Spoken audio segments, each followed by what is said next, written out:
നമസ്കാരം. മലയാളി വാർത്ത ഇൻസൈഡിലേക്ക് സ്വാഗതം. ഡൽഹിയിലെ കളം പൂർണ്ണമായും കെ സിക്ക് അനുകൂലം. കോൺഗ്രസിലെ മുതിർന്ന ഉത്തരേന്ത്യൻ നേതാക്കളൊക്കെ കെ സി വേണുഗോപാലിന് അനുകൂലമായി നിൽക്കുന്നു. കെ സിയെ ഡൽഹിയിൽ നിന്ന് തുരത്തുകയാണ് അവരുടെ ശ്രമം. വല്ലാത്ത അവസ്ഥയിലാണ് കേരളത്തിലെ ജനങ്ങൾ. ഇപ്പോഴും 3-0 എന്ന നിലയിൽ പിണറായി വിജയൻ ഭരണം തുടരുന്നു.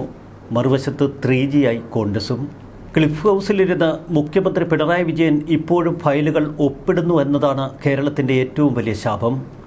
മറുവശത്ത് ഡൽഹിയിൽ വലിയ രാഷ്ട്രീയ കളി തുടരുന്നു.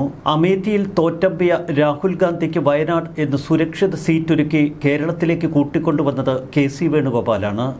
അതുകൊണ്ട് തന്നെ രാഹുലിന് കെ സിയോട് വല്ലാത്ത കടപ്പാടുണ്ട്. ഇപ്പോൾ രാഹുൽ ഗാന്ധി പറയുന്നത് മുഖ്യമന്ത്രി നിർണയ ചർച്ചകളിൽ താൻ പങ്കെടുക്കില്ല എന്ന്. എങ്കിലും രാഹുൽ ഗാന്ധിയുടെ മനസ്സ് കേന്ദ്ര നിരീക്ഷകർക്കറിയാം. ആ മനസ്സ് കെ സി വേണുഗോപാലിനൊപ്പം. പ്രിയങ്ക ഗാന്ധിയുടെ മനസ്സും കെ സിക്കൊപ്പമെന്ന് വ്യക്തം. എന്നാൽ സോണിയാഗാന്ധി രമേശിനെ പിന്തുണയ്ക്കുന്നു.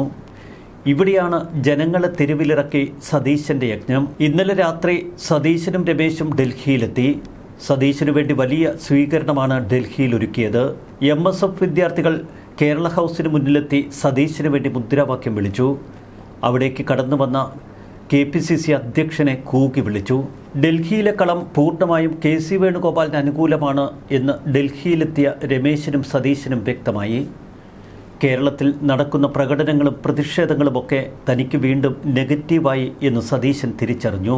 കെ സി വേണുഗോപാലിനെ മുഖ്യമന്ത്രിയാക്കുക എന്ന ദൗത്യം കേന്ദ്ര നിരീക്ഷകരെയും ഖാർഗെയെയും ഏൽപ്പിച്ച് രാഹുൽ ഗാന്ധി ബുദ്ധിപൂർവ്വം മാറി നിൽക്കുന്നു. അംഗബലത്തിൽ കെ സി വേണുഗോപാൽ തന്നെയാണ് മുന്നിൽ എന്ന് AICC വ്യക്തമാക്കി. ഹൈക്കമാൻഡ് കട്ടയ്ക്ക് നിലപാടെടുത്തു. MLA മാരിൽ ഭൂരിപക്ഷമുള്ളയാളെ മുഖ്യമന്ത്രിയാക്കുകയാണ് കീഴ്വഴക്കം. എന്നാൽ മറുവശത്ത് രമേശ് ചെന്നിത്തലയുടെ സീനിയോറിറ്റി അത്ര എളുപ്പം മറികടക്കാൻ കഴിയില്ല എന്നവർ മനസ്സിലാക്കി. കെ സിയെ മുഖ്യമന്ത്രിയാക്കി പ്രഖ്യാപിക്കണമെങ്കിൽ അതിന് രമേശിൻ്റെയും സതീശിൻ്റെയും അംഗീകാരം വേണമെന്നാണ് ഹൈക്കമാൻഡ് പറയുന്നത്. ഒരുപക്ഷെ രമേശ് ചെന്നിത്തലയെ അനുനയിപ്പിക്കാൻ കഴിയും എന്ന് ഹൈക്കമാൻഡ് കണക്കുകൂട്ടുന്നു. രമേശിന് ഉപമുഖ്യമന്ത്രി സ്ഥാനവും ആഭ്യന്തര വകുപ്പും നൽകിയാൽ രമേശ് ചെന്നിത്തല പാർട്ടിക്ക് വിധേയനാവും. എന്നാൽ സതീശിൻ്റെ കാര്യത്തിൽ ഇപ്പോഴും അവ്യക്തതകൾ തുടരുന്നു. മുഖ്യമന്ത്രി സ്ഥാനത്തിൽ കുറഞ്ഞൊരു ഫോർമുലയ്ക്ക് താൻ തയ്യാറല്ല എന്ന നിലപാടാണ് VD സതീശന്. കേരളത്തിലെ ജനങ്ങളോട് പോയി നിങ്ങൾ അഭിപ്രായം ചോദിക്കൂ എന്നാണ് സതീശൻ കേന്ദ്ര നിരീക്ഷകരോടും ഹൈക്കമാൻഡിനോടും പറയുന്നത്. AICC അധ്യക്ഷൻ ഖാർഗെയ്ക്ക് മുന്നിലും സതീശൻ കട്ടയ്ക്ക് നിലപാടെടുത്തു. ഇതിനിടയിൽ കേരളത്തിൽ നിന്ന് രാഹുൽ ഗാന്ധിയുടെ ഇമെയിലിലേക്ക് മെയിൽ ഒഴുകുകയാണ്. നിയമസഭാ കക്ഷി ഭൂരിപക്ഷത്തിൻ്റെ മാത്രം അടിസ്ഥാനത്തിൽ ഒരു തീരുമാനമെടുക്കരുത് എന്ന് സതീശൻ പക്ഷം ഹൈക്കമാൻഡിനോട് പറഞ്ഞു. അത്തരമൊരു തീരുമാനമുണ്ടായാൽ കേരളത്തിൽ വലിയ പൊട്ടിത്തെറികൾക്ക് കാരണമാകും. എന്നാൽ നിയമസഭാ കക്ഷിയുടെ പിന്തുണയുടെ അടിസ്ഥാനത്തിലാണ് മിക്ക സംസ്ഥാനങ്ങളിലും കോൺഗ്രസ് തീരുമാനമെടുത്തത് എന്ന് ചരിത്രം ചൂണ്ടിക്കാട്ടി AICC നിരീക്ഷകർ സതീശനെ ഓർമ്മപ്പെടുത്തി. കർണാടകയിലെ Siddaramaiah DK Shivakumar formula AICC നിരീക്ഷകർ സതീശിന് മുന്നിൽ വച്ചു. 63 MLA മാരിൽ മഹാഭൂരിപക്ഷം ഉറപ്പിക്കാൻ കെ സി വേണുഗോപാലിന് കഴിഞ്ഞതോടെയാണ് കാര്യങ്ങൾ കെ സിക്ക് അനുകൂലമായി ഭവിച്ചത്. വളരെ കൗശലപൂർവ്വം കെ സി ഒരുക്കിയ കെണി. മറുവശത്ത് VD സതീശന് വേണ്ടി സോഷ്യൽ മീഡിയ കട്ടയ്ക്ക് നിൽക്കുന്നു. 2021 VD സതീശൻ പ്രതിപക്ഷ നേതാവായ അന്നു മുതൽ പോരാളി വാസു തുടങ്ങി അനേക ഫേസ്ബുക്ക് പേജുകൾ VD സതീശന് വേണ്ടി നിർമ്മിക്കപ്പെട്ടിരുന്നു. ഈ പേജുകൾ ഉപയോഗിച്ചാണ് UDFനും കോൺഗ്രസിനും വേണ്ടി പ്രചരണങ്ങൾ തുടർന്നത്. 2026 നിയമസഭാ തെരഞ്ഞെടുപ്പിൽ KPCC ഫണ്ട് ഉപയോഗിച്ച് ഈ സോഷ്യൽ മീഡിയ പേജുകൾ കൂടുതൽ ശക്തിപ്പെടുത്തുകയും ചെയ്തു. എന്നാൽ പേജുകളുടെ പൂർണ്ണ നിയന്ത്രണം VD സതീശൻ്റെ അനുയായികളുടെ പക്കൽ. ലോക്സഭാ തെരഞ്ഞെടുപ്പ് വേളയിലും KPCC ഫണ്ട് ഈ പേജുകളുടെ പരിപാലനത്തിന് ഉപയോഗിച്ചിരുന്നു. 2 തെരഞ്ഞെടുപ്പുകളിലായി സോഷ്യൽ മീഡിയ പ്രചരണത്തിന് ഉപയോഗിച്ച ഫണ്ട് അതിൻ്റെ കരുത്തിൽ ഇപ്പോഴും അനേകം പേർ ഈ സോഷ്യൽ മീഡിയ പേജുകളിൽ പോസ്റ്ററുകൾ നിർമ്മിച്ചും കണ്ടന്റുകൾ ക്രിയേറ്റ് ചെയ്തും തങ്ങളുടെ ദൗത്യം തുടരുന്നു. ഇപ്പോഴിതാ പൊടുന്നനെ ഈ പേജുകളൊക്കെ VD സതീശന് അനുകൂലമായി. കെ സി വേണുഗോപാലിനെ പച്ചയ്ക്ക് തെറിവിളിക്കുകയാണ് ഈ പേജുകൾ. ഇക്കാര്യം കേന്ദ്ര നിരീക്ഷകരുടെ മുന്നിൽ കെ സി പക്ഷവും രമേശ് ചെന്നിത്തല പക്ഷവും ചൂണ്ടിക്കാട്ടി. സോഷ്യൽ മീഡിയ ആഹ്വാനങ്ങളെ തുടർന്നാണ് കോൺഗ്രസ് പ്രവർത്തകരിൽ ചിലർ തെരുവിലേക്ക് ഇറങ്ങുന്നത്. ഇതിന് പിന്നിൽ ആസൂത്രിത ഗൂഢാലോചനയുണ്ട് എന്ന് കേന്ദ്ര നിരീക്ഷകർക്ക് മുന്നിൽ വ്യക്തമായി അവർ അവതരിപ്പിക്കുന്നു. കേരള ഹൗസിന് മുന്നിൽ ഇന്നലെ MSF പ്രവർത്തകർ സതീശനെ സ്വീകരിക്കാനെത്തിയതും മറ്റൊരു തരത്തിൽ വലിയ വിവാദമായി. MLA-മാരുടെ പിന്തുണ സുപ്രധാന ഘടകമാണ്. എന്നാൽ കേരളത്തിൻ്റെ സവിശേഷ സാഹചര്യം പരിഗണിക്കണമെന്നാണ് സതീശൻ പക്ഷം പറയുന്നത്. ഹൈക്കമാൻഡിൻ്റെ മുഖ്യ ഭാഗമാണ് KC വേണുഗോപാൽ. അതുകൊണ്ട് തന്നെ ഹൈക്കമാൻഡിൻ്റെ ഏകപക്ഷീയ തീരുമാനം കേരളത്തിന് മേൽ അടിച്ചേൽപ്പിച്ചാൽ വലിയ പ്രത്യാഘാതങ്ങൾ ഉണ്ടാകും എന്ന് സതീശൻ പക്ഷം കേന്ദ്ര നിരീക്ഷകരെ ബോധ്യപ്പെടുത്തി. 10 വർഷ ഇടവേളയ്ക്ക് ശേഷമാണ് ഇപ്പോൾ കോൺഗ്രസും UDF-ഉം ഭരണത്തിലേറാനുള്ള ഒരുക്കങ്ങൾ തുടങ്ങിയത്. അതിനിടയിൽ മുഖ്യമന്ത്രി സ്ഥാനത്തിനു വേണ്ടിയുള്ള ഈ പോര് ഏറെ കല്ലുകടിയായി.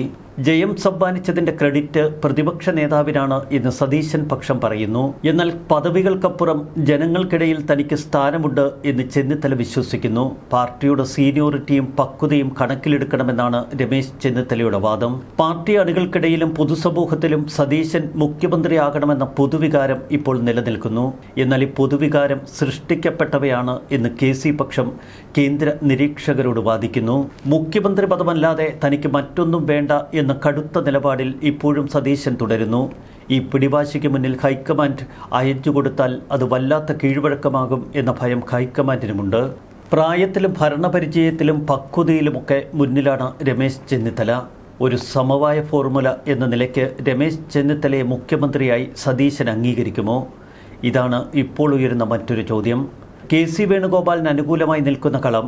എന്നാൽ സതീശനെയും രമേശിനെയും പിണക്കി കേരളത്തിലേക്ക് മുഖ്യമന്ത്രിയായി വന്നാൽ അതത്ര ഭദ്രമായിരിക്കില്ല എന്ന് KCക്കും വ്യക്തമായി അറിയാം. അതുകൊണ്ട് തന്നെയാണ് DK ശിവകുമാർ ഉൾപ്പെടെയുള്ളവരെ ഉൾപ്പെടുത്തിക്കൊണ്ട് സതീശന് മേൽ കനത്ത സമ്മർദ്ദം ചെലുത്തുന്നത്.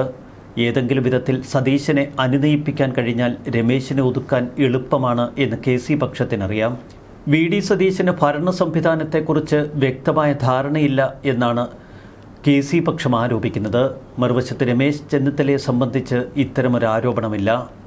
എന്നാൽ പ്രതിപക്ഷ നേതാവെന്ന നിലയിൽ ഭരണ സംവിധാനം അരച്ച് കലക്കി കുടിച്ച് പഠിച്ചവനാണ് താൻ എന്ന ഭാവമാണ് സതീശന്. യുവാക്കളെ ഭരണത്തിൻ്റെ നേതൃത്വത്തിലെത്തിച്ച് BJP പുതിയ പരീക്ഷണങ്ങൾക്കൊരുങ്ങുന്ന ഒരു കാലഘട്ടം. കേരളത്തിലെ ഈ തമ്മിലടി ദേശീയ മാധ്യമങ്ങളിൽ വലിയ വാർത്തയാണ്. രാഹുൽ ഗാന്ധിക്ക് വല്ലാത്ത ക്ഷീണം. ഘടകകക്ഷികൾ കട്ടയ്ക്ക് നിൽക്കുന്നു. തെരഞ്ഞെടുക്കപ്പെട്ട 102 MLA-മാരിൽ ആരെങ്കിലും ഒരാളെ മുഖ്യമന്ത്രിയാക്കണമെന്നാണ് ഘടകകക്ഷികളുടെ വാദം. 2 ഉപതെരഞ്ഞെടുപ്പുകൾ ഇനി കേരളത്തിന് മേൽ അടിച്ചേൽപ്പിക്കരുത്. ഇത്തരം ഉപതെരഞ്ഞെടുപ്പുകൾ ജനങ്ങളെ വെല്ലുവിളിക്കുന്നതിന് തുല്യമാണ്.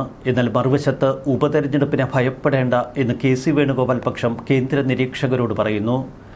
ഉപതെരഞ്ഞെടുപ്പ് 6 മാസത്തിനകം നടത്തിയാൽ മതി.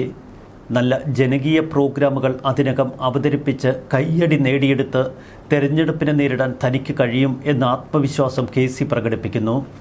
ചുരുക്കത്തിൽ രാഹുൽ ഗാന്ധിയും പ്രിയങ്ക ഗാന്ധിയും KCക്ക് അനുകൂലമായി മൗനസമ്മതം നൽകിയിരിക്കുന്നു. മറുവശത്ത് സോണിയ ധർമ്മസങ്കടത്തിൽ. രമേശിനെ തൽക്കാലത്തേക്കെങ്കിലും മുഖ്യമന്ത്രിയാക്കണമെന്ന ആഗ്രഹം സോണിയാഗാന്ധിയുടെ മനസ്സിലുണ്ട്. മറുവശത്ത് യുവനേതാക്കളെ കളത്തിലിറക്കി സമൂഹ മാധ്യമങ്ങളെ കളത്തിലിറക്കി സതീശൻ പടവെട്ടുമ്പോൾ രമേശിൻ്റെ പക്വത എത്രമാത്രം ഇവിടെ പുലർത്താൻ കഴിയും? വെള്ളിയാഴ്ച രാത്രിയിൽ ഡൽഹിയിൽ കണ്ടത് അതിനാടകീയമായ സംഭവങ്ങൾ. ഹൈക്കമാൻഡുമായി കൂടിക്കാഴ്ച നടത്താൻ ഡൽഹിയിലെത്തിയ നേതാക്കളിൽ ചിലർക്കെതിരെ അണികളിൽ നിന്നുണ്ടായ രോഷപ്രകടനമാണ് ഇപ്പോൾ കോൺഗ്രസിനെ ആശങ്കയിലാഴ്ത്തുന്നത്. VD സതീശൻ അനുകൂലികൾ KPCC പ്രസിഡന്റ് സണ്ണി ജോസഫിനെതിരെ പ്രകോപനപരമായ മുദ്രാവാക്യം മുഴക്കി. സണ്ണി ജോസഫ് KCയെ അനുകൂലിക്കുന്നതാണ് പ്രകോപന മുദ്രാവാക്യത്തിൻ്റെ കാരണം. എന്നാൽ ഈ പ്രകടനത്തിൽ പങ്കെടുത്തത് MSF വിദ്യാർത്ഥികളായിരുന്നുവെന്ന് NSUI ദേശീയ പ്രസിഡന്റ് പറഞ്ഞു. അർദ്ധരാത്രി ഡൽഹി കേരള ഹൗസിൽ VD സതീശന് ലഭിച്ച ആവേശോജ്വലമായ സ്വീകരണം ദേശീയ തലത്തിൽ തന്നെ ഏറെ ശ്രദ്ധിക്കപ്പെട്ടിരുന്നു. അർദ്ധരാത്രി പിന്നിട്ടിട്ടും 100 കണക്കിന് NSU MSF പ്രവർത്തകർ അദ്ദേഹത്തെ സ്വീകരിക്കാനെത്തി എന്ന തലത്തിലായിരുന്നു വാർത്തകൾ. എന്നാൽ ഇന്ന് രാവിലെ NSUI ദേശീയ പ്രസിഡന്റ് പറയുന്നത് അവിടെ വന്ന വിദ്യാർത്ഥികളിൽ പലരും MSF വിദ്യാർത്ഥികളെന്ന്. ഡൽഹിയിലെ പ്രമുഖ സർവകലാശാലകളായ JNU, ജാമിയ മില്ലിയ, ഡൽഹി യൂണിവേഴ്സിറ്റി എന്നിവിടങ്ങളിൽ നിന്നുള്ള വിദ്യാർത്ഥികളെ ബോധപൂർവം ചിലർ ആസൂത്രിതമായി കേരള ഹൗസിന് മുന്നിലെത്തിച്ചു. എന്നാൽ കേരള ഹൗസിൽ നടന്ന ബഹളമയമായ സ്വീകരണങ്ങൾക്കിടയിലേക്ക് രമേശ് ചെന്നിത്തല എത്തിയില്ല. ഡൽഹിയിലെത്തുമ്പോൾ സാധാരണ കേരള ഹൗസിലെ 204 നമ്പർ മുറിയിലാണ് അദ്ദേഹം താമസിക്കാറുള്ളത്. ഇന്നലെ ഈ മുറി അദ്ദേഹത്തിന് വേണ്ടി ബുക്ക് ചെയ്തിരുന്നുവെങ്കിലും ചെന്നിത്തല അവിടെ താമസിക്കാനെത്തിയില്ല. തന്റെ ഒരു പ്രിയ സുഹൃത്തിന്റെ വീട്ടിലേക്കാണ് ചെന്നിത്തല ഇന്നലെ പോയത്.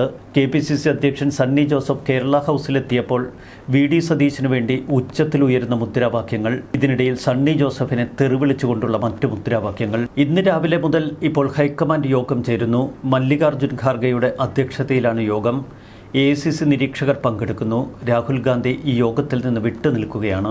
ഇന്ന് വൈകുന്നേരത്തിന് മുൻപ് ഒരു സമവായത്തിലെത്തണമെന്നാണ് ഖാർഗെ പ്രതീക്ഷിക്കുന്നത്. രാഹുൽ ഗാന്ധി ഇത് സംബന്ധിച്ച നിർദ്ദേശങ്ങൾ AICC നിരീക്ഷകർക്ക് നൽകിക്കഴിഞ്ഞു.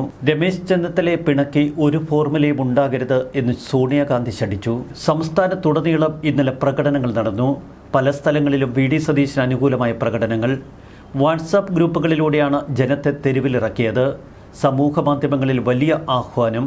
പോരാളി വാസു തുടങ്ങിയ പേജുകളിൽ KC വേണുഗോപാലിനെ വലിച്ചു കീറുന്ന പോസ്റ്ററുകൾ ഇപ്പോൾ പ്രത്യക്ഷപ്പെട്ടു തുടങ്ങി. തിരുവനന്തപുരം വെള്ളയമ്പലം ജംഗ്ഷൻ ഫ്ലെക്സ് ബോർഡുകൾ കൊണ്ട് നിറച്ചിരിക്കുകയാണ് മൂന്ന് പക്ഷവും. സതീശനെ പച്ചയ്ക്ക് വെല്ലുവിളിച്ചുകൊണ്ടുള്ള ഫ്ലെക്സുകൾ അവിടെ കാണാം. മുമ്പ് ഉമ്മൻചാണ്ടിയെ വെള്ളം കുടിപ്പിച്ച സതീശന്റെ അന്നത്തെ പ്രവർത്തനങ്ങൾ ഓർമ്മപ്പെടുത്തിയാണ് ചില ഫ്ലെക്സുകൾ. വെള്ളയമ്പലത്തെ VD സതീശന്റെ ഫ്ലെക്സിൽ ഇന്നലെ തുപ്പിക്കൊണ്ടാണ് പ്രതിഷേധം പ്രകടിപ്പിച്ചത് KC അനുകൂലികൾ. തിരികെ KCയുടെ ഫ്ലെക്സിൽ കരിയോയിൽ ഒഴിച്ചു. VD സതീശന്റെ ഫ്ലെക്സിൽ ഇന്നലെ തുപ്പി പ്രതിഷേധം നടത്തിയത് ശാസ്തമംഗലം സ്വദേശി റിയാസ്. KC വേണുഗോപാൽ AR ക്യാമ്പിൽ അടികൊണ്ട് ചോര തുപ്പിയ കാലം മുതൽ തനിക്കറിയാം എന്നാണ് റിയാസ് പറയുന്നത്.